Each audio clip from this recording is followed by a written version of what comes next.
할렐루야, 예수님의 사랑으로 성도 여러분을 사랑합니다. 처음 성경을 정독했을 때 창세기 말씀을 한 절 한 절을 곰씹어 읽으면서 많은 은혜를 받았습니다. 하나님께서 세상을 어떻게 창조하셨으며 첫사람 아담과 하와가 어떻게 죄를 지어 쫓겨나게 되었는지, 그리고 족장들의 파란만장한 이야기를 보면서 그들이나 우리나 별반 다르지 않다고 생각했습니다. 그러다가 이건 뭐지 하고 생각한 말씀이 바로 창세기 38장의 말씀이었습니다.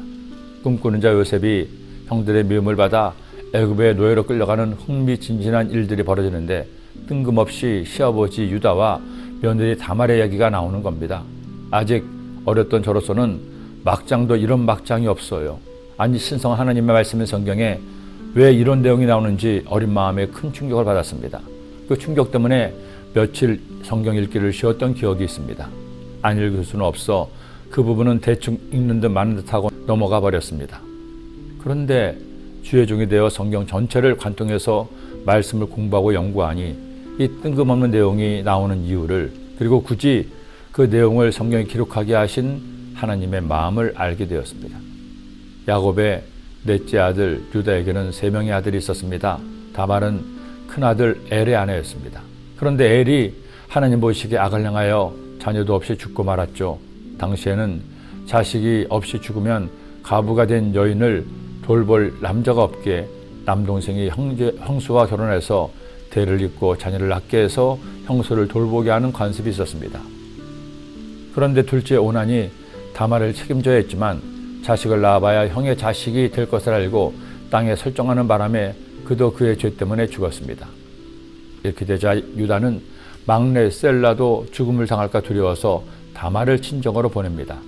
유다가 그의 며느리 다말에게 이르되 수절하고 내 아버지 집에 있어 내 아들 셀라가 장성하기를 기다리라 하니 셀라도 그 형들같이 죽을까 염려합니다. 다말이 가서 그의 아버지 집에 있으니라. 다말은 결국 친정에 보내져 기약 없는 내일을 기다려야 했습니다. 그런데 여기에서 반전이 일어났습니다. 유다의 아내가 죽자 다말은 그냥 있다가는 자신의 미래를 보장받을 수 없다는 생각에 해서는 안 될 일을 합니다. 몸을 파는 여인으로 변신해서 시아버지 유다를 유혹하고 동침을 합니다. 그리고 거짓말처럼 임신을 하죠. 이쯤 되면 욕하고 보는 한국의 막장 드라마도 두 손 들판입니다. 그리고 계속 막장 드라마 이야기가 전개됩니다. 시아버지 유다는 수절하고 있어야 할 며느리가 임신했다는 말을 듣고 대노하죠. 그래서 불살라 죽이러 갑니다. 그때 다말이 극적인 반전을 또 만들죠. 유다가 돈 대신 맡긴 도장과 끈과 지팡이를 유다 본인에게 보여주며 이 물건의 주인 때문에 임신했다고 말합니다. 그제서야 사건의 전말을 한 유다는 그녀를 죽일 수 없었습니다. 결국 모든 것이 자신 때문이라 알고 사건을 불문에 붙입니다. 단 다말과는 더 이상 관계를 하지 않습니다. 그런데 놀랍게도 그런 일을 저지른 유다가 야곱의 장자의 유업을 이어받습니다.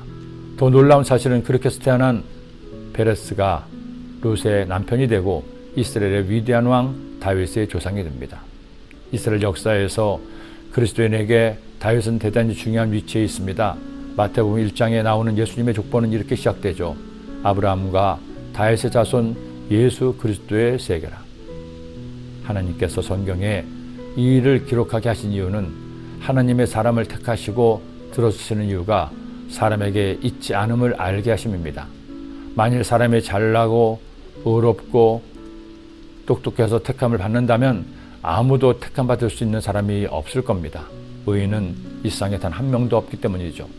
유다가 위로 3명의 형들을 제치고 장자의 가문을 이어받지만 유다 역시 다른 형들과 도토리 기적이라는 겁니다. 단 하나님께서는 그래도 형들보다는 유다를 택한 것이었죠. 자신을 위해 시아버지를 속이고 해서는 안 될 일을 한 다말일지라도 하나님은 긍휼히 여기시고 아브라함의 가문을 잇는 자녀를 낳게 한 겁니다. 누구도 하나님 앞에서 자신을 자랑할 자가 없습니다. 누구도 유다나 다말을 욕할 수 없습니다. 우리는 다 주님 앞에 서면 작아질 수밖에 없기 때문이죠. 그런 우리를 하나님이 택하셨습니다. 그런 나를 위해 예수님께서 십자가에 못 박혀 죽으시고 나를 구원하셨습니다.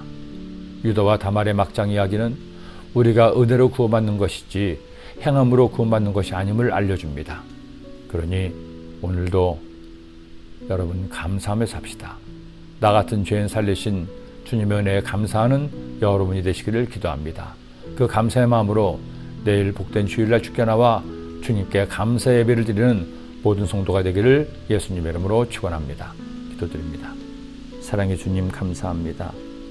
유다일지라도 다말일지라도 주님께서 긍휼히 여기시고 그들에게 하나님 은혜를 부어주셨으니 주님 저희들에게도 주의 은혜를 더하사 날마다 주님과 함께 동행하게 하시고 하나님을 기쁘시게 하는 삶을 사는 저희 모두가 되게 하여 주옵소서.